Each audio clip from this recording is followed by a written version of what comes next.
Hello students, कैसे हो आप सभी लोगों का स्वागत है हमारे वोल्केनो आईएएस के इस प्लेटफॉर्म पे। स्टूडेंट्स, अगर हम बात करें इस लेक्चर की तो ये हमारा डेली क्विज का डिस्कशन वीडियो है, जिसके अंदर हम डेली क्विज के जो क्वेश्चंस आपको देते हैं उन सबको यहाँ पे डिस्कस करते हैं। उन सब के बारे में जो भी रिलेटेड इन्फॉर्मेशन है, जिससे रिलेटेड आपको हर क्वेश्चन से रिलेटेड एक या दो जो नए कॉन्सेप्ट हैं, नई इन्फॉर्मेशन आपको ज़रूर यहाँ पे प्रोवाइड की जाती है। इसलिए स्टूडेंट्स, इस डिस्कशन वीडियो में जो भी आपको इन्फॉर्मेशन मिलती है उस इन्फॉर्मेशन को आप नोट डाउन ज़रूर कीजिए अपनी नोटबुक के अंदर में। अगर आप एवर नोट के ऊपर नोट्स बनाते हो या कहीं पे भी आप नोट्स बनाते हो, प्रॉपर एक जगह पे जो भी आपको इन्फॉर्मेशन मिलती है, चाहे इन्फॉर्मेशन आधी लाइन की मिले या एक लाइन की मिले, उसके अकॉर्डिंग आपको यहाँ पे अपनी इन्फॉर्मेशन को लिखना चाहिए, क्योंकि वो आपको रिवीजन के लिए हेल्प करेगी। चाहे आप इस क्विज़ को आप फॉलो कीजिए डेडिकेटेडली या कोई दूसरे क्विज़ को अगर आप फॉलो करते हो, तो जिसको भी आपको फॉलो करना है उसको डेडिकेटेड वे में फॉलो कीजिए। उसकी जो इन्फॉर्मेशन है उसको एक जगह नोट डाउन कीजिए, वो आपके लिए काफ़ी ज़्यादा इंपॉर्टेंट होगी। क्योंकि एग्जामिनेशन को अगर निकालना है, अगर उसको क्रैक करना है, तो उससे रिलेटेड यही है कि dedicated preparation is so much important. तो स्टूडेंट्स, आज का जो डिस्कशन है उसको स्टार्ट करते हैं। सबसे पहले अगर हम बात करें फर्स्ट क्वेश्चन की, तो स्टूडेंट्स जो first question is about the competition commission of India से रिलेटेड है। तो स्टूडेंट्स, यहाँ पे जो पहला स्टेटमेंट है इसके अंदर बोला गया है कि जो कंपटीशन कमीशन ऑफ इंडिया है वो एक कॉन्स्टिट्यूशनल बॉडी है। स्टूडेंट्स, सबसे पहले हमें पता होना चाहिए कि कॉन्स्टिट्यूशनल बॉडी क्या होती है। कॉन्स्टिट्यूशनल बॉडीज़ वो होती हैं जिन बॉडीज़ के बिहाइंड में या उनका सोर्स ऑफ अगर पावर है वो कोई ना कोई कॉन्स्टिट्यूशन का आर्टिकल होगा, वो उनका सोर्स ऑफ पावर के रूप में एक काम करेगा। जैसे अगर हम बात करें National Commission for Backward Classes हैं, National Commission for Backward Classes हैं, ये पहले कॉन्स्टिट्यूशनल बॉडी नहीं हुआ करती थी, बट अभी national Commission for Backward classes जो है ये पहले कॉन्स्टिट्यूशनल बॉडी नहीं हुआ करती थी, बट अभी रिसेंटली इसको एक अमेंडमेंट एक्ट के थ्रू, आप कमेंट सेक्शन के अंदर बताना कौन से अमेंडमेंट एक्ट के through national Commission for Backward classes को कॉन्स्टिट्यूशनल बॉडी का जो स्टेटस दिया गया, जिसको 338B के थ्रू यहाँ पे आर्टिकल कौन सा है, 338B, उसके थ्रू यहाँ पे इसको कॉन्स्टिट्यूशनल बॉडी बना दिया गया। तो स्टूडेंट्स, ये हमें पता होना चाहिए कि किसी भी ऑर्गेनाइजेशन से रिलेटेड अगर हम बात कर रहे हैं तो उससे रिलेटेड जो भी आर्टिकल कौन सा है वो उसको कॉन्स्टिट्यूशनल बॉडी डिक्लेयर करने से रिलेटेड। तो competition commission of India constitutional body नहीं है, ये एक स्टैट्यूटरी बॉडी है। स्टैट्यूटरी बॉडीज़ क्या होती हैं? जो एक्ट ऑफ पार्लियामेंट के थ्रू क्रिएट होती हैं और जिनका जो सोर्स ऑफ पावर है वो पार्लियामेंट का जो एक्ट है वो ही उनका सोर्स ऑफ पावर है। कोई यहाँ पे जो कॉन्स्टिट्यूशन के अंदर जो आर्टिकल है वो उनका सोर्स ऑफ पावर नहीं होता, सोर्स ऑफ इस्टेब्लिशमेंट नहीं होता है। तो अगर स्टूडेंट्स बात करें कंपटीशन कमीशन ऑफ इंडिया, ये एक स्टैट्यूटरी बॉडी है। स्टैट्यूटरी बॉडी है, इसको जब इस्टेब्लिश किया गया, अगर आप इसके इस्टेब्लिशमेंट की बात करें तो 2009 के अंदर इसको इस्टेब्लिश किया गया था। स्टूडेंट्स, 2009 के अंदर इसको इस्टेब्लिश किया गया बाय द जो कंपटीशन एक्ट है, 2002 का हमारे कंपटीशन एक्ट है, जिसके थ्रू इसको इस्टेब्लिश किया गया 2009 में। सेकंड स्टेटमेंट की अगर हम बात करें, सेकंड स्टेटमेंट में बोला है कि जो कंपटीशन कमीशन ऑफ इंडिया है एक क्वासी जुडिशियल बॉडी है। इसके अलावा ये non monetary also impose the monetary penalties on the violation of the act. तो स्टूडेंट, जो सेकंड स्टेटमेंट है वो एक करेक्ट है। कंपटीशन कमीशन ऑफ इंडिया के बारे में अगर आप न्यूज़ डेडिकेटेड वे में फॉलो करते हो, अगर आप थोड़ा बहुत भी न्यूज़पेपर्स को कंटिन्यू आपने रीड किया है अपनी लाइफ में, तो स्टूडेंट्स आपको याद होगा कि BCCI जो है, बोर्ड ऑफ क्रिकेट कंट्रोल, यहाँ क्रिकेट को जो कंट्रोल करती है, जो सोसाइटी के रूप में रजिस्टर है, BCCI के ऊपर भी एक बार कंपटीशन कमीशन एक्ट के थ्रू जो हमारा कंपटीशन कमीशन है, इसने फ़ाइन लगा दिया था, फ़ाइन उसके ऊपर इम्पोज कर दिया था 2013 के अंदर में। तो कंपटीशन कमीशन ऑफ इंडिया का जो मेन जो ऑब्जेक्टिव है, उसका मेन ऑब्जेक्टिव ऐसा है कि यहाँ पे जितने भी जो एलिमिनेट करनी है ऐसी कोई भी प्रैक्टिस है जो कंपटीशन को यहाँ ख़त्म करती हैं। कोई ऐसा ऑर्गेनाइजेशन है जो अपना डोमिनेंट पोजीशन को होल्ड करते हुए यहाँ अगर कंपटीशन को ख़त्म कर रहा है तो उनके अगेंस्ट में यहाँ फ़ाइन लगाया जा सकता है। अभी रिसेंटली अमेजन के ख़िलाफ़ भी यहाँ पे एक्शन लिया गया था। अमेजन जो एक कंपनी है उसके अगेंस्ट में भी एक्शन लिया गया था कंपटीशन कमीशन ऑफ इंडिया के द्वारा 2021 के अंदर में 2021 के अंदर अभी रिसेंटली यहाँ पे एक्शन लिया गया। अभी रिसेंटली ये न्यूज़ के अंदर में क्यों था स्टूडेंट्स, आपको पता होगा जी एंटरटेनमेंट, जो जी का चैनल आता है आपको पता होगा, जो उसका एक जो ग्रुप ऑफ चैनल्स है जी एंटरटेनमेंट एंड सोनी एंटरटेनमेंट के बीच में मर्जर होने वाला था। तो उसी मर्जर को बेसिकली यहाँ कंपटीशन का वायलेशन माना है कंपटीशन कमीशन ऑफ इंडिया ने। अगर हम बात करें कंपटीशन कमीशन ऑफ इंडिया की, अगर हम बात करें कंपटीशन कमीशन ऑफ इंडिया की स्टूडेंट्स, तो एक क्वासी जुडिशियल बॉडी है, वो अपने स्टैट्यूटरी अथॉरिटी है इसको इम्पोज करने से रिलेटेड, अपने ओपिनियन बताने से रिलेटेड। इसके अलावा इसको पावर ऑफ इंक्वायरी भी है, मॉनिटरी पेनल्टीज भी इम्पोज किए जा सकते हैं अगर वैक एक्ट का वायलेशन होता है, जिसके अंदर 2021 में अमेजन के अगेंस्ट में 13 के समय में BCCI के अगेंस्ट में इन्होंने फ़ाइन लगाया था। अभी Zee Entertainment and the Sony Entertainment का जो मर्जर होने वाला है उसका इन्होंने उसको यहाँ पे रोका है, बताया है ये कंपटीशन एक्ट का यहाँ वायलेशन होगा। इसके अलावा अगर हम बात करें कंपटीशन कमीशन ऑफ इंडिया की, कंपटीशन कमीशन ऑफ इंडिया के अंदर एक चेयरमैन होते हैं, इसके अलावा 6 मेंबर होते हैं और ये यहाँ पे कॉन्स्टिट्यूशनल बॉडी नहीं है, तो इनका जो अपॉइंटमेंट है वो गवर्नमेंट के द्वारा किया जाता है। तो स्टूडेंट्स ये सब बातें थी कंपटीशन कमीशन ऑफ इंडिया की। कॉन्स्टिट्यूशनल बॉडी ना होने की वजह से फर्स्ट स्टेटमेंट इनकरेक्ट हुआ, यहाँ पे जो आंसर होगा वो बी आंसर होगा, सेकेंड और स्टेटमेंट ओनली यहाँ पे करेक्ट है। स्टूडेंट्स अब हम चलते हैं नेक्स्ट क्वेश्चन की तरफ। नेक्स्ट क्वेश्चन की बात करें, next question is about the IMF से रिलेटेड है। स्टूडेंट्स अभी रिसेंटली जो श्रीलंका के अंदर फाइनेंशियल क्राइसिस चल रही हैं, उन फाइनेंशियल क्राइसिस को देखते हुए अभी एक रिसेंटली एग्रीमेंट साइन हुआ है श्रीलंका के बीच में और IMF के बीच में। वहाँ पे जो फाइनेंशियल सिचुएशन है उसको सुधारने से रिलेटेड, उसको इम्प्रूव किया जा सके, उसी से रिलेटेड। तो IMF इसी वजह से न्यूज़ के अंदर में था अभी लास्ट 1 या 2 दिन के अंदर न्यूज़पेपर्स के अंदर में। स्टूडेंट्स अगर हम बात करें पहले स्टेटमेंट की, फर्स्ट स्टेटमेंट में बोला है कि IMF वाज इस्टेब्लिश इन 1944 में after the great depression of 1930। बिल्कुल सही बात है स्टूडेंट्स, 1930 में जो ग्रेट डिप्रेशन आया, जो इकोनॉमिक क्राइसिस आई, इकोनॉमिक स्लो डाउन हुआ था, उसके बाद में यहाँ 1944 में ब्रेटन वुड कॉन्फ्रेंस के थ्रू इसको IMF को इस्टेब्लिश किया गया। स्टूडेंट्स अगर हम बात करें वर्ल्ड बैंक और IMF है, इन दोनों को ब्रेटन वुड ट्विंस के रूप में जाना जाता है। स्टूडेंट्स ये स्टेटमेंट भी बिल्कुल करेक्ट है। ब्रेटन वुड जो कॉन्फ्रेंस एक ऑर्गेनाइज हुई थी, ब्रेटन वुड एक जगह है, वहाँ पे 2 ऑर्गेनाइजेशन हैं जिनका वहाँ इस्टेब्लिशमेंट हुआ, IMF का और वर्ल्ड बैंक का। उस कॉन्फ्रेंस के थ्रू जब उस कॉन्फ्रेंस में इस तरीके से बातें हुई कि ऐसे कुछ हमको वर्ल्ड लेवल पे कुछ ऐसे ऑर्गेनाइजेशंस चाहिए जो फाइनेंशियल सेक्टर को यहाँ पे देख सकें, फाइनेंशियल सेक्टर में यहाँ इम्प्रूवमेंट कर सकें। तो उन्हीं से रिलेटेड वर्ल्ड बैंक और IMF का यहाँ पे इस्टेब्लिशमेंट हुआ, इसलिए इनको ब्रेटन वुड जो कॉन्फ्रेंस है उसके ट्विंस बोलते हैं। तो ब्रेटन वुड ट्विंस के रूप से इनको जाना जाता है। स्टूडेंट्स आपको पता होगा IMF के अंदर रिफॉर्म से रिलेटेड बहुत सारे डेवलपिंग कंट्रीज़ के द्वारा कंटिन्यू अपनी वॉइस है उसको रेज किया जा रहा है। इसके अलावा वर्ल्ड बैंक, इन सब इंस्टीट्यूशंस के अंदर में जो वेस्टर्न जो डोमिनेंट कंट्रीज़ हैं उनका जो डोमिनेशन है उनको देखते हुए बहुत सारे कंट्रीज़ के द्वारा अपने जो खुद के रीजनल बैंक्स हैं वो भी ओपन स्टार्ट हुए हैं। जैसे आपको पता होगा कि एशियन डेवलपमेंट बैंक के नाम से भी एक बैंक है, एशियन डेवलपमेंट बैंक, जो मनीला जो जगह है फिलीपाइंस में, वहाँ पे लोकेटेड है। इसके अलावा आपको पता होगा एशियन इंफ्रास्ट्रक्चर इन्वेस्टमेंट बैंक है जिसका जो हेडक्वार्टर है वो बीजिंग के अंदर है, ये भी एक बैंक है। ये बेसिकली ये जो बैंक है, इसके अलावा अगर हम बात करें ब्रिक्स का बैंक है, न्यू डेवलपमेंट बैंक है जो ब्रिक्स का न्यू डेवलपमेंट बैंक, तो इसका जो हेडक्वार्टर है वो शंघाई के अंदर है।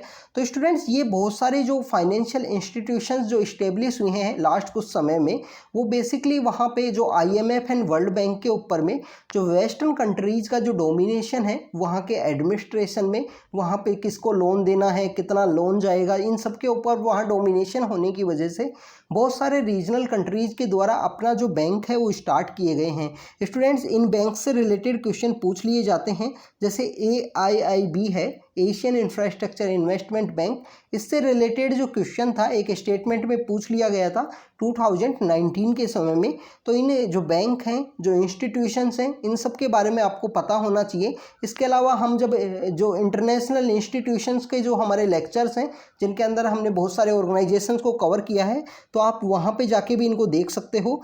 तो स्टूडेंट्स हम IMF की बात कर रहे थे, IMF का हमने देखा कि IMF का इस्टेब्लिशमेंट हुआ। इसके अलावा हमको पता होना चाहिए कि IMF के अंदर एक कोटा सिस्टम होता है, एक कोटा होता है जो किसी भी कंट्री को असाइन किया जाता है।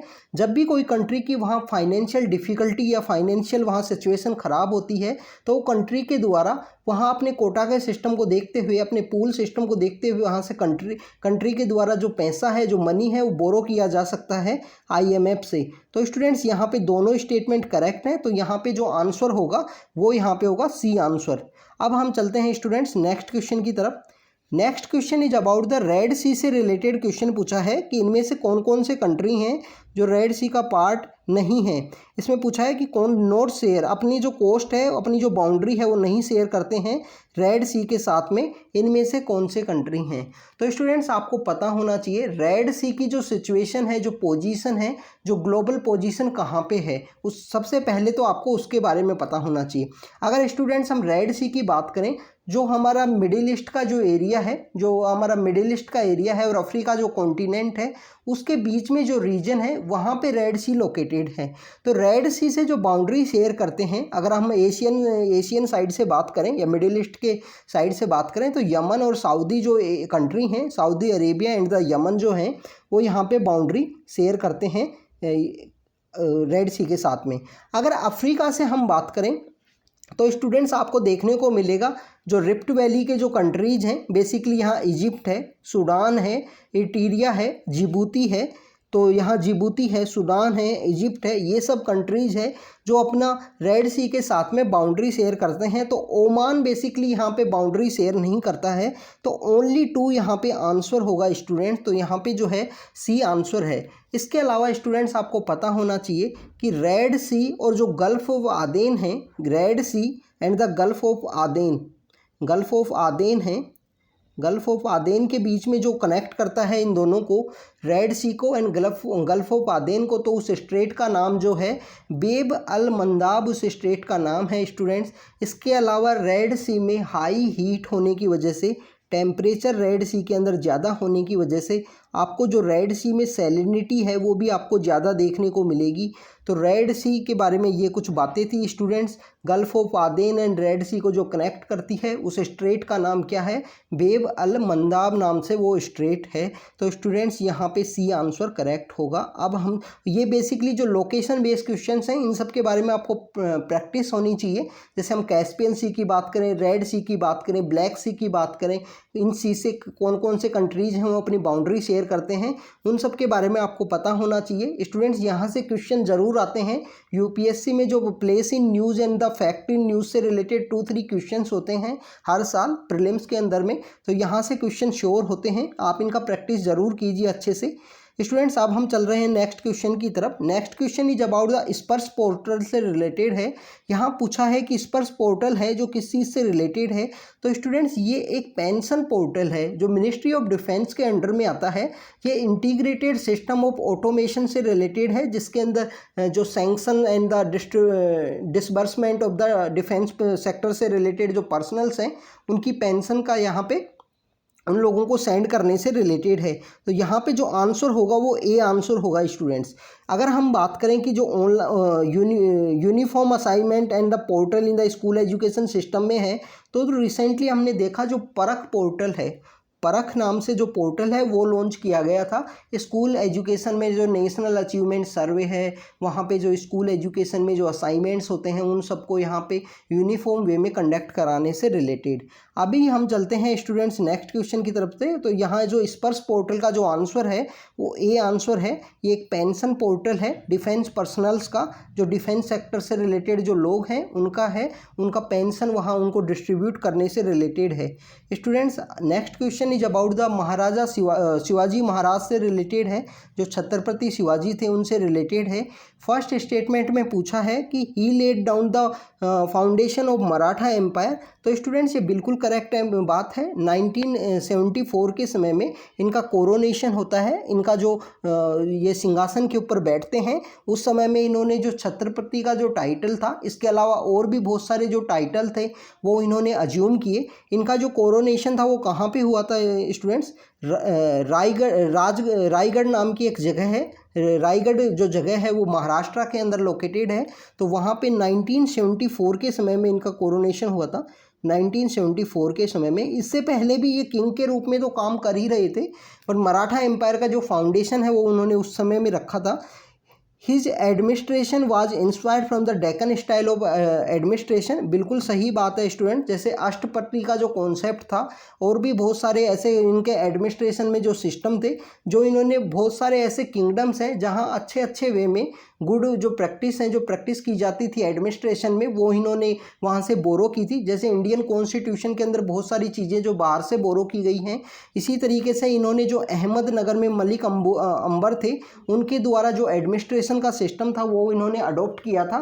तो इसके अलावा स्टूडेंट्स आपको यहाँ पे ट्रीटी ऑफ पुरंदर के बारे में पता होना चाहिए। जो शिवाजी महाराज और राजा जय सिंह हैं, जो औरंगजेब के यहाँ एक अनुयायी के रूप में वहाँ जाते हैं, वहाँ पे एक ट्रीटी होती है, ट्रीटी ऑफ पुरंदर, जो 1966 के पहले हुई थी। फिर वहाँ पे शिवाजी महाराज को आगरा लेके जाया जाता है। उसके बाद में आगरा के बाद में वहाँ से शिवाजी महाराज आगरा से वहाँ एस्केप करते हैं, वहाँ से भाग निकलने में कामयाब होते हैं। औरंगजेब के द्वारा उनको इक्वली ट्रीट नहीं किया जाता है, तो वहाँ से भागने में कामयाब होते हैं। और उसके बाद में वापस आके 1974 सॉरी स्टूडेंट्स, 1974 नहीं है, 1774 है।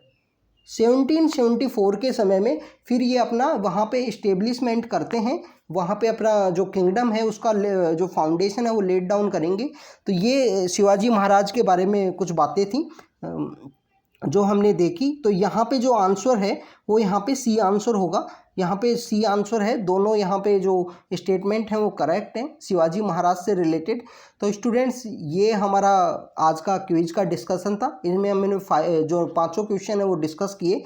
आप यहाँ पे जो टाइम पीरियड था वो मैंने गलत बोल दिया था। जो टाइम पीरियड होगा वो 1664 होगा। 1664 के बाद में इसके बाद में यहाँ पे उनकी ट्रीटी ऑफ पुरंदर होगी। और 1674 के समय में 1674 के समय में जो कोरोनेशन हुआ था महाराजा से, जो महाराज शिवाजी हैं, शिवाजी महाराज का कोरोनेशन होता है और छत्रपति का टाइटल लेते हैं। इसके अलावा स्टूडेंट्स आपको जो औरंगजेब का जो टाइम पीरियड है वो आपको पता होना चाहिए कि 1658 में औरंगजेब टेक ओवर करते हैं जो पावर को, और 1707 तक रहते हैं। 1707 तक के समय तक वो सर्वाइव करते हैं। यहाँ अपने जो 4 भाई हैं जिनमें से 2 भाइयों का मर्डर करते हैं। इसके बाद में जिसमें दारा सिकोह भी हैं, जिनको लिबरल मुस्लिम के रूप में अभी रिसेंटली बताया जाता है। उनके रिलेटेड बहुत सारे एडिटोरियल्स आते हैं जिन्होंने बहुत सारी जो बुक्स हैं उनको पर्शियन में ट्रांसलेट किया था। उसके बाद में औरंगजेब को यहाँ बहुत सारा रेजिस्टेंस देखने को मिलता है। जैसे इस डेक्कन में अगर बात करेंगे तो महाराजा शिवाजी महाराज के द्वारा। इसके अलावा सतनाली जो दिल्ली के पास एक एरिया है, वहाँ पे सतनाली का विद्रोह भी उनको देखने को मिलता है। तो इन सब चीज़ों के बारे में जब हम मेडिवल हिस्ट्री के बारे में रीड करेंगे, उस समय में इनके बारे में रीड करेंगे, तो इसका जो करेक्ट जो समय था वो 1664 के समय में ट्रीटी ऑफ पुरंदर होती है। और उसके बाद से वहाँ आगरा लेके जाते हैं, वहाँ से एस्केप करते हैं और 1674 के समय में इनका राज्य अभिषेक होता है, जो छत्रपति का टाइटल लेते हैं। तो स्टूडेंट्स आज के डिस्कशन में इतना ही रखते हैं। और अगर आपको जो भी है यहाँ पे इंफॉर्मेशन मिली है उस इंफॉर्मेशन को आप नोट डाउन कीजिए अपनी नोटबुक के अंदर, और स्टूडेंट्स कंटिन्यू हार्डवर्क कीजिए अपने एग्जाम से रिलेटेड। तो student thank you very much.